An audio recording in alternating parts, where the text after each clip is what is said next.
श्याम अपनी पत्नी संगीता के साथ गगनपुर नाम के गांव में रहा करता था। श्याम एक गरीब आदमी था और वो और उसकी पत्नी बड़ी हवेली में नौकर का काम किया करते थे। लेकिन वो उन्हें उनके काम के पूरे पैसे नहीं देते थे और साथ ही उनके साथ बहुत बदतमीजी से व्यवहार करते थे, जिससे दोनों पति पत्नी बहुत ज्यादा परेशान हो चुके थे। सच कहती हूँ जी, अब तो मेरा हवेली में काम करने जाने को मन ही नहीं करता। हम गरीब हैं, इसीलिए वो लोग हमसे कुछ भी कहते हैं, इतनी बदतमीजी से बात करते हैं। सच कहा संगीता। ऐसे लोगों के घर नौकरों का काम करने से अच्छा है कि हम दोनों अपना कोई काम शुरू कर लें। अपना कोई काम? लेकिन वो क्या? तुम आलू कचौड़ी कितनी अच्छी बनाती हो। मैं सोच रहा हूँ कि हम दोनों अपना आलू कचौड़ी का ठेला खोल लें। कम से कम हम खुद अपने काम के मालिक तो होंगे।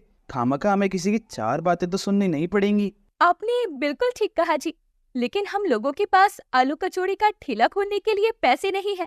आप मेरे कुछ गहने सुनार के पास बेच आइए, उन पैसों से हम अपना ठेला खोल लेंगे। श्याम सुनार के पास जाकर संगीता के कुछ गहने बेच देता है और आलू कचौड़ी बेचने के लिए ठेला खरीद लेता है। संगीता बाजार जाकर आलू कचौड़ी बेचने का सारा सामान खरीद कर ले आती है और वो अगले दिन सुबह जल्दी उठकर आलू कचौड़ी बनाने की तैयारियां करनी शुरू कर देती है। अरे भाग्यवान, अभी तो सिर्फ सुबह के 4 बजे हैं। तुमने इतनी सुबह सुबह आलू कचौड़ी बनाने की तैयारी भी शुरू कर दी। अभी तैयारी शुरू नहीं करूंगी तो आलू कचौड़ी बनाने में देर हो जाएगी। मैंने अभी आलू उबालने के लिए रखे हैं। आलू की सब्जी बनाने में भी तो समय लगेगा ना। पहली बार मैं आपके साथ इतने सारे लोगों के लिए आलू की सब्जी बना रही हूँ, ना जाने कैसी बनेगी। तुम इस बात की चिंता मत करो, तुम सब कुछ अच्छा ही बनाओगी। तुम्हारे हाथ से कभी कोई खाना बेस्वाद बन ही नहीं सकता। लाओ, मैं भी काम करने में तुम्हारी मदद कर देता हूँ। दोनों पति पत्नी मिलकर आलू की सब्जी और कचौरी बनाने वाली सारी सामग्री तैयार कर लेते हैं। श्याम अपना ठेला लेकर बाजार में आलू कचौड़ी को बेचने निकल पड़ता है। वो एक पतीले में सब्जी रख लेता है तो दूसरी कढ़ाई में कचौड़ियों को तलने लगता है। आलू कचौड़ियों की खुशबू से लोग उसके ठेले पर पीछे चले आते हैं। अरे वाह भैया, कितनी अच्छी खुशबू आ रही है इस आलू कचौड़ी की। इसकी खुशबू तो इतनी अच्छी है तो ये खाने में कितनी लाजवाब होगी। जल्दी से मेरे लिए एक प्लेट लगा दीजिए। हाँ भैया, मेरे लिए भी एक प्लेट लगा देना। श्याम ग्राहकों को गर्मा गर्म आलू कचौड़ी परोसता है तो कुछ लोग उस आलू कचौड़ी को खाकर अपनी उंगलियां चाटने पर मजबूर हो जाते हैं। वाह वाह वाह, क्या स्वाद है। आज तक मैंने कभी इतनी स्वादिष्ट आलू कचौड़ी नहीं खाई।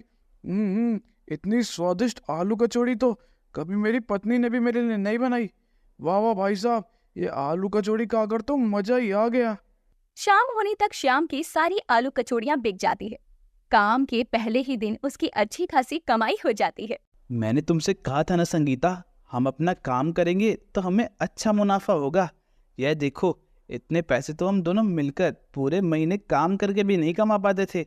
जितने पैसे आज मैंने सिर्फ एक दिन आलू कचौड़ी बेच कर कमा लिए। तुम्हारे हाथ की बनी आलू कचौड़ी ने तो कमाल ही कर दिया। अब संगीता हर रोज सुबह जल्दी उठकर आलू कचौड़ी तैयार कर देती। श्याम हर रोज उन्हें बाजार में बेचने जाता। कुछ ही महीनों में उनका काम बहुत अच्छा चलने लगा। उनकी आर्थिक स्थिति भी धीरे धीरे बेहतर होने लगी। बाजार से सामान लाने के लिए श्याम ने एक सेकेंड हैंड स्कूटर भी खरीद लिया, जिसके पास पहले 2 वक्त की रोटी का ठीक से ठिकाना तक नहीं था। उसके पास अचानक इतने पैसे आते देखकर उसके एक दोस्त मदन ने उससे पूछा, क्या बात है श्याम, पहले तो तुम्हारी आर्थिक स्थिति बहुत ही खराब थी, लेकिन अब तो तुम अमीर होने लगे हो। क्या राज है, मुझे भी बता दो, थोड़ा अमीर भी हो जाऊंगा मैं। कुछ नहीं भाई, जब से मैंने बाजार में अपना आलू कचौड़ी का ठेला लगाया है तब से भगवान की दया से हमारे दिन सुधर गए हैं। अच्छा तो ये बात है भैया, तुम एक बात का बुरा ना मानो तो क्या मैं भी तुम्हारे साथ मिलकर ये काम कर सकता हूँ? मेरे पास अभी कुछ पैसे हैं, क्यों ना हम दोनों मिलकर आलू कचौड़ी का एक ढाबा खोल लें। ढाबे पर ज्यादा लोग भी आएंगे और तुझे ठेला लेकर सुबह शाम परेशान भी नहीं होना पड़ेगा। बात तो तुम्हारी ठीक है भैया, अगर तुम चाहते हो तो हम दोनों मिलकर अपना ढाबा खोल लेते हैं। मुझे तो कोई परेशानी नहीं है। दोनों जने पैसे मिलाकर अपना आलू कचौड़ी का ढाबा खोल लेते हैं। ढाबा खोलने के बाद उनका काम और ज्यादा बढ़ जाता है। उनकी हर दिन की कमाई खूब अच्छी होने लगती है। तभी एक दिन मदन जब पैसे लेकर घर जाता है तो उसकी पत्नी हेमलता उससे कहती है, आज फिर से तुम ये इतने से ही पैसे लेकर आए? जब वो ढाबा तुम दोनों का है तो तुम दोनों को पैसा आधा आधा बंटवारा करना चाहिए ना। तुम हमेशा हर दिन की कमाई का 40% ही लेकर आए हो और बाकी का 60% पैसा वो शाम अपने पास रख लेता है। भाग्यवान, आलू कचौड़ी बनाने का सारा खर्चा शाम उन्हीं पैसों में करता है और शाम के साथ साथ अनीता भाभी आलू कचौड़ी बनाती है। मैं तो सिर्फ काम में उनकी मदद करता हूँ, उसके बाद भी वो मुझे अच्छे पैसे दे देते हैं। तुम तो बेवकूफ हो क्या? तुमने ढाबा खोलने के लिए आधे पैसे नहीं लगाए थे क्या? अरे वो दोनों बहुत चालाक है। ढाबा खोलने के लिए पैसे कम थे तो तुम्हारी मदद ले ली। अब पैसे देने की बारी आती है तो आधे से ज्यादा पैसे खुद रख लेती है। तुम अपने मन में ऐसे भाव मत लेकर आओ हेमलता, यह बात ठीक नहीं है। वो दोनों बहुत ईमानदार हैं, तुम उन पर ऐसा इल्जाम मत लगाओ। हेमलता बहुत चालाक औरत थी। वो चाहती थी कि ढाबे का सारा पैसा उसी को मिल जाए, इसलिए वो हर रोज मदन को शाम के खिलाफ भड़काने लगी। उसकी बातें सुन सुनकर धीरे धीरे मदन भी उसी के रंग में रंगने लगा। देखो जी, उसकी पत्नी आलू कचौड़ी बनाती है, इसका मतलब ये नहीं कि वो अपने पास इतने ज्यादा पैसे रखेंगे। आलू कचौड़ी तो मैं भी बना सकती हूँ। उन्होंने जितने पैसे ढाबा खरीदने में लगाए थे उतने पैसे का तो वो झोल कर चुकी है। अब आप जैसे तैसे करके उस ढाबे को अपने नाम करवा लीजिए, फिर हम दोनों उन्हें उस ढाबे के अंदर घुसने भी नहीं देंगे। दोनों मिलकर ढाबे को चलाएंगे। अपनी पत्नी की बातों में आकर मदन श्याम के साथ धोखा करके ढाबे के कागजात पर उसके दस्तखत करवा लेता है। श्याम बिल्कुल भी पढ़ा लिखा नहीं था, इसीलिए उसे मदन की चालाकी के बारे में कुछ भी नहीं पता चलता। तभी हेमलता मदन के साथ ढाबे पर आती है। निकल जाओ तुम दोनों पति पत्नी इस ढाबे से। आज से ये ढाबा हमारा हुआ। बहुत झोल कर लिया तुम दोनों ने पैसे का। अब ये ढाबा सिर्फ हम दोनों का है। अगर आज के बाद तुम दोनों यहाँ आए तो मैं तुम्हें धक्के मारकर यहाँ से निकाल दूंगी। हेमलता भाभी, ये सब आप क्या कह रही हैं? मदन, ये ढाबा तो हम दोनों का था और मैंने कब तुम्हारे साथ पैसों का झोल किया? मुझे नहीं पता था कि तुम पैसों के इतने लालची हो। तुमने हमारे साथ बिल्कुल भी ठीक नहीं किया। वो दोनों उन्हें धक्के मारकर ढाबे से निकाल देते हैं। श्याम घर जाकर बहुत परेशान हो जाता है। लालची मैं नहीं, लालची तो तुम हो। हमेशा तुमने मुझे कम पैसे देकर कुछ ज्यादा पैसे रख लिए। तुम्हारे साथ तो ऐसा ही होना चाहिए। चलो अब दोनों निकल जाओ यहाँ से। कोई बात नहीं जी, आप इस तरह परेशान मत होइए। उन दोनों को हमारे साथ जो करना था उन्होंने कर लिया, लेकिन भगवान सब कुछ देख रहा है। जल्दी ही सब ठीक हो जाएगा और देखना, उन दोनों को उनकी करनी का फल जरूर मिलेगा। अगले दिन ढाबे पर मदन की पत्नी हेमलता आलू कचौड़ी बनाती है, लेकिन जैसे ही लोग उसके हाथ की बनी आलू कचौड़ी खाते हैं तो किसी को भी उसके हाथ की बनी आलू कचौड़ी पसंद नहीं आती। छी छी छी भैया, ये कैसी आलू कचौड़ी बनाई है? इसमें तो कोई भी स्वाद नहीं है। जब अनीता भाभी आलू कचौड़ी बनाती थी तो उसका स्वाद ही अलग होता था। इस आलू कचौड़ी में तो ना मुझे नमक का स्वाद आ रहा है, ना ही मिर्ची का। ऐसा लग रहा है जैसे उबला हुआ आलू पानी में घोल के दे दिया हो। मैं तो इसे खा नहीं सकता। छी! ऐसे ही उनके ढाबे पर आने वाला हर ग्राहक उनकी आलू कचौड़ी का एक निवाला खाकर ऐसे ही छोड़कर चला जाता। धीरे धीरे उनके ढाबे पर लोग आना बंद कर देते हैं। अजी, मुझे तो लगता है उन दोनों ने ही लोगों को हमारे नाम की उल्टी पट्टी पढ़ाई है, इसीलिए कोई भी हमारे ढाबे पर नहीं आ रहा। लेकिन आप चिंता मत कीजिए, जब लोगों को अकल आएगी ना तो अपने आप हमारे ढाबे पर आना शुरू कर देंगे। मदन की पत्नी हेमलता अभी भी अहंकार से भरी हुई थी। वहीं दूसरी तरफ श्याम और उसकी पत्नी अनीता ने हिम्मत करके फिर से अपनी ठेले पर आलू कचौड़ी बेचना शुरू किया। बाजार में श्याम की आलू कचौड़ी का ठेला देखकर वहां लोगों की भीड़ जमा हो गई। आप कहाँ चले गए थे श्याम भैया? कितने दिनों से हम आपकी ये आलू कचौड़ी खाने को तरस रहे हैं। जल्दी से 1 प्लेट आलू कचौड़ी लगा दीजिए। श्याम अपने सभी ग्राहकों के लिए आलू कचौड़ी लगाता है और वो अपनी पत्नी के साथ मिलकर खूब मेहनत से काम करता है। पूरे 1 साल की मेहनत के बाद वो आलू कचौड़ी बेचकर अच्छी खासी रकम जमा कर लेता है। भाग्यवान, अब हमारे पास अच्छे खासे पैसे जमा हो गए हैं। अब हम बाजार में अपने आलू कचौड़ी का होटल खोल सकते हैं। भले ही मदन ने हमारे साथ जो भी किया, लेकिन हमारी मेहनत से हमने फिर से सब कुछ हासिल कर लिया। इस सब में ईश्वर ने हमारा बहुत साथ दिया। मैं भगवान का बहुत बहुत धन्यवाद करता हूँ। अपनी मेहनत की कमाई से श्याम अपनी पत्नी के साथ मिलकर बाजार में अपना एक आलू कचौड़ी का होटल खोलता है। वहीं अपने लालच के चक्कर में मदन और उसकी पत्नी हेमलता अपना सब कुछ खो बैठते हैं। अंत में उन्हें अपना ढाबा बंद करके लोगों के घरों में काम करना पड़ता है। वहीं ईमानदारी से चलने वाले श्याम और उसकी पत्नी अनीता खूब कामयाबी हासिल करते हैं। एक बार बोल दिया ना मैंने कि मैं आज घर की सफाई नहीं करूंगी। अरे ऐसे कैसे नहीं करोगी? घर का सारा काम करने का ठेका क्या सिर्फ मैंने लिया हुआ है? कल मैंने घर की सफाई की थी, तो आज घर को आप साफ करोगी? देख, सुबह सुबह मेरा दिमाग मत खराब कर। हे भगवान, अब दोनों फिर से सुबह सुबह शुरू हो गई। रोज रोज लड़ाई झगड़ा करके अब दोनों थकती नहीं हो क्या? देखिए, आप हमारे बीच मत बोलिए राहुल जी। आपकी भाभी को लगता है कि वो इस घर की महारानी है और मैं यहाँ की नौकरानी। घर का हर काम इन्होंने मुझे ही तो थोप दिया है। खुद तो ये घर के एक काम को भी हाथ नहीं लगाती है। अरे तुझे इतनी ही दिक्कत है मुझसे तो घर का बंटवारा कर लेना। रोज रोज चिक चिक करके तूने मेरे सर में दर्द कर रखा है। अरे सर में तो आपने मेरे दर्द करके रखा है। आज हो ही जाए इस घर का बंटवारा। अरे ये आप दोनों क्या बोल रहे हो? पता है ना, अगले हफ्ते मम्मी पापा आ रहे हैं। हाँ तो आने दो ना। हमने कौन सा उन्हें यहाँ आने से मना कर दिया है? लेकिन अब हम दोनों एक छत के नीचे नहीं रह सकती। इस घर का बंटवारा तो आज होकर रहेगा। अपनी लड़ाई झगड़े के चलते दोनों देवरानी जेठानी अपने घर का बंटवारा कर लेती हैं। दोनों की 5-5 साल की बेटियां थीं, जिनके बीच बहुत गहरी दोस्ती थी। लेकिन बंटवारे की वजह से दोनों बहनें अलग हो गई। मम्मी मम्मी, मुझे रिया के साथ खेलना है। मुझे ताई जी के घर जाने दो ना। अरे तुझे एक बार में बोला, समझ में नहीं आ रहा है क्या?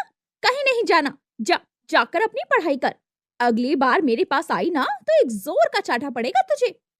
पिंकी चुपचाप जाकर पढ़ाई करने में लग जाती है। उधर रिया को भी पिंकी की याद आती है। मम्मी मम्मी, मैं पिंकी के साथ खेलने जाऊं क्या? उसके बिना मेरा बिल्कुल भी मन नहीं लग रहा। कहीं नहीं जाना तुझे। खबरदार, जो आज के बाद उनके घर जाने का नाम भी लिया तो। अच्छा, अगर मैं उनके घर नहीं जा सकती तो आप पिंकी को यहाँ बुला लो ना मेरे साथ खेलने के लिए। मेरा उसके साथ खेलने का बहुत मन कर रहा है। मेरी बात ध्यान से सुन ले तू। ना तो तू उसके घर जाएगी और ना ही वो यहाँ तेरे घर आएगी। अब अगर तेरे मुंह से एक बार और ये बात मैंने सुन ली ना तो तेरी धुलाई करूंगी। अच्छे से याद रखेगी तू। उन दोनों की लड़ाई की वजह से ना तो दोनों बहनें आपस में बोल पाती और ना ही राहुल अपने भाई समीर से कोई बातचीत कर पाता। ऐसे ही एक हफ्ता बीत जाता है और उनकी सास ससुर उनसे मिलने आते हैं। वो घर के बाहर खड़े होकर घर को देखने लगते हैं तो उन्हें अपना घर कुछ अजीब सा लगता है। अजी, मुझे तो अपना ये घर पहचान में ही नहीं आ रहा। हमारे घर में 2 दरवाजे कब से हो गए? कोई ना कोई बात तो जरूर है। लगता है बच्चों में कोई झगड़ा हुआ है। चलो अंदर चलकर देखते हैं। वो दोनों जैसे ही घर की तरफ बढ़ते हैं वैसे ही उनके दोनों बेटे बहू आरती की थाल लेकर दरवाजे पर आ जाते हैं। अरे ये क्या? तुम लोगों ने घर के बीच में दीवार क्यों खड़ी कर दी है? हाँ मम्मी जी, वो आप ये सब छोड़िए ना और अंदर चलिए। मैंने आपके लिए खाने में बहुत कुछ बनाया है। अरे ऐसे कैसे अंदर चलिए? मम्मी जी पापा जी पहले हमारे घर में जाएंगे। मैंने भी इनके लिए खाने में बहुत कुछ बनाया है। इन्हें घर के अंदर आने के लिए पहले मैंने बोला है, इसीलिए ये पहले मेरे घर में आएंगे। अरे एक बार बोला ना कि पहले मेरे घर में आएंगे। इतनी सी बात पर दोनों बहुओं के बीच में फिर से घमासान युद्ध शुरू हो जाता है। अरे बस कर दो तुम दोनों। सोनिया बहू रजनी बहू बड़ी है, इसीलिए पहले हम उसके यहाँ पर होकर आते हैं। उसके बाद रात को तुम्हारे यहाँ पर रुक जाएंगे। लेकिन मम्मी जी, दोनों अब अपनी बड़ी बहू के घर चले जाते हैं। वहां वो उनकी खूब खातिरदारी करती है क्योंकि उनके सास ससुर उनके लिए खूब महंगे तोहफे लेकर आए हुए थे। वाह मम्मी जी, इतना सुंदर नेकलेस लेकर आई हो आप मेरे लिए। आप जैसी सासू माँ तो भगवान हर किसी को दे। शर्मिला, रात के 8 बज रहे हैं। चलो अब सोनिया बहू के यहाँ चलते हैं। हमने उसे कहा था कि रात का खाना वहीं खाएंगे। मम्मी मम्मी, क्या मैं दादा दादी के साथ पिंकी के घर जाऊं? नहीं बेटा, तुझे कहीं नहीं जाना है। जा अंदर जाकर सो जा। अरे क्या हो गया बहू, चलने देना हमारे साथ। उसके चाचा चाची का ही तो घर है वो। नहीं नहीं माँ जी, इसे सुबह स्कूल भी तो जाना है। अभी वहां पर जाकर खेलेगी तो सुबह जल्दी नहीं उठ पाएगी। आप दोनों जाइए, मैं इसे सुलाने जा रही हूँ। मदनलाल शर्मिला के साथ अपने छोटे बेटे राहुल के घर चला जाता है और रजनी अपनी बेटी रिया को आंखें दिखाते हुए उसे अंदर जाकर सोने के लिए भेज देती है। उनकी छोटी बहू सोनिया भी उनकी खूब खातिरदारी करती है। खाने में उसने अपने सास ससुर के लिए तरह तरह के पकवान बनाए थे, क्योंकि उसे भी सिर्फ अपने सास ससुर से मिलने वाले तोहफों का लालच जो था। थैंक यू मम्मी जी, ये कान की बालियां तो सच में बहुत सुंदर है, और इस बार तो आप मेरे लिए इतनी सुंदर साड़ी भी लेकर आई हो। भला इसकी क्या जरूरत थी? अरे जरूरत कैसे नहीं थी बहू, हम कभी कभी तो यहाँ पर आते हैं, तो तुम्हारे लिए इतना सब तो कर ही सकते हैं ना। शुरुआत के कुछ दिन तो सब कुछ ठीक रहता है, लेकिन एक दिन मदनलाल अपने बच्चों से कुछ ऐसा कहता है कि उनकी दोनों बहुओं के होश ही उड़ जाते हैं। देखो बेटा, अब हम दोनों बूढ़े हो गए हैं, इसलिए अकेले शहर में रहकर क्या करेंगे। मैं भी अपनी नौकरी से रिटायर हो चुका हूँ। अब हम दोनों अपना बचा हुआ समय तुम सबके साथ ही बिताना चाहते हैं, इसलिए आज से हम दोनों यहीं पर रहेंगे। क्या? आज से आप दोनों यहीं पर रहोगे? हाँ रजनी बहू, क्या हुआ? क्या हम लोग अपने बच्चों के साथ नहीं रह सकते? नहीं नहीं पापा जी, ऐसी कोई बात नहीं है, लेकिन आप हम दोनों में से रहोगे किसके साथ? भाई, हम तो अपने दोनों बेटों के साथ रहना चाहते हैं।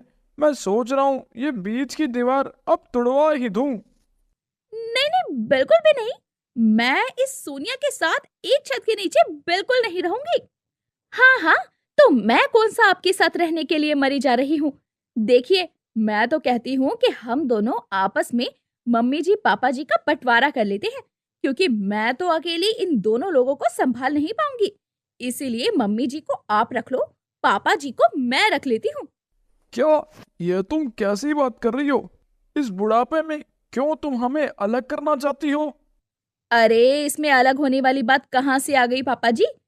वो तो मैंने इसीलिए कहा कि अगर दीदी माँ जी को संभालेगी और मैं आपको, तो दोनों के ऊपर काम का कम प्रेशर पड़ेगा और हम दोनों आपका ध्यान भी अच्छे से रख पाएंगे।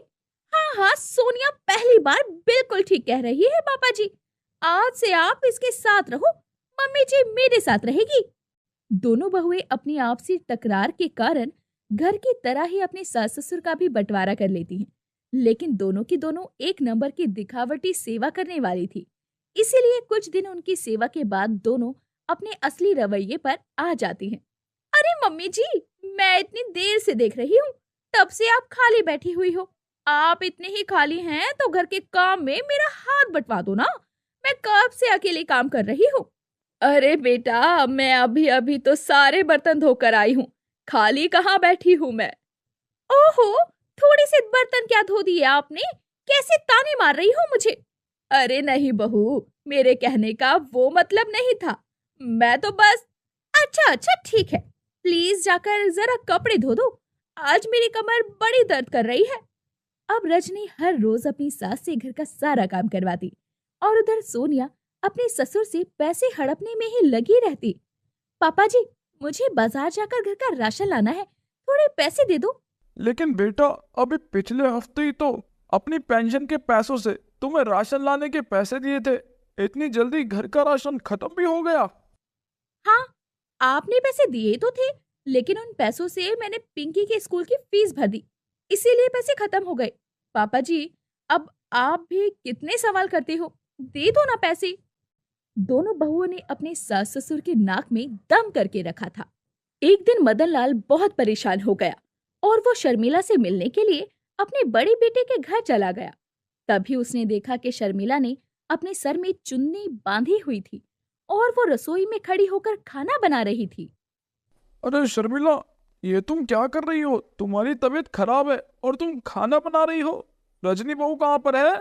अरे जी, वो तो अंदर लेटी हुई है, कह रही थी कि मुझे बुखार है, आज रात का खाना आप बना लेना। मैंने कहा कि मेरे सर में दर्द है, बाहर से खाना मंगवा लो, लेकिन उसने मुझे ही 4 बातें सुना दी। इन दोनों बहुओं ने तो हमारी नाक में दम ही कर दिया है। अच्छा होता कि हम यहाँ आते ही नहीं, इससे अच्छा तो हम अकेले ही अपने घर में रह लेते। हम आज की आज ही यहाँ से चले जाएंगे। अब दोनों अपना सामान पैक कर लेते हैं और अपने बच्चों को अलविदा कहने के लिए बुलाते हैं। क्या हो गया मम्मी पापा, आप दोनों क्यों यहाँ से जा रहे हो? हाँ पापा, आपने तो कहा था कि आप दोनों अब यहीं रहोगे। बेटा, हम तो यहाँ पर यही सोच कर आए थे कि हमारा बुढ़ापा तुम्हारे साथ अच्छा बीतेगा, खुशी खुशी अपने परिवार के साथ रहेंगे। लेकिन यहाँ पर ना तो कुछ परिवार जैसा है और ना ही कोई यहाँ पर हमारी इज्जत करता है। इससे अच्छा यही है कि हम अपने घर वापस चले जाएं। दादी जी, दादाजी, मैं भी आपके साथ चलूंगी। अब मेरा भी यहाँ पर रहने का मन नहीं करता। हाँ दादी, दादाजी, मैं भी आपके साथ चलूंगी। यहाँ पर मम्मी और चाची हमेशा लड़ती रहती है। मुझे अब यहाँ पर रहने का बिल्कुल मन नहीं करता। मम्मी तो मुझे पिंकी के साथ खेलने भी नहीं देती। हाँ दादाजी, दादी जी, यहाँ पर कोई भी हमें नहीं समझता। अब हम भी यहाँ पर रहना नहीं चाहते। अपने बच्चों की ऐसी बातें सुनकर रजनी और सोनिया की आंखें भर आती है और उन दोनों को अपनी गलती का एहसास होता है। वो अपने सास ससुर से अपनी गलती की माफी मांगती हैं। उस दिन के बाद वो अपने घर में बनाई हुई बीच के दीवार को तोड़ देती हैं। अब उनका पूरा परिवार खुशी खुशी एक छत के नीचे रहने लगा। शर्मिला और मदनलाल ने भी अपना बुढ़ापा अपने पूरे परिवार के साथ खुशी खुशी बिताया।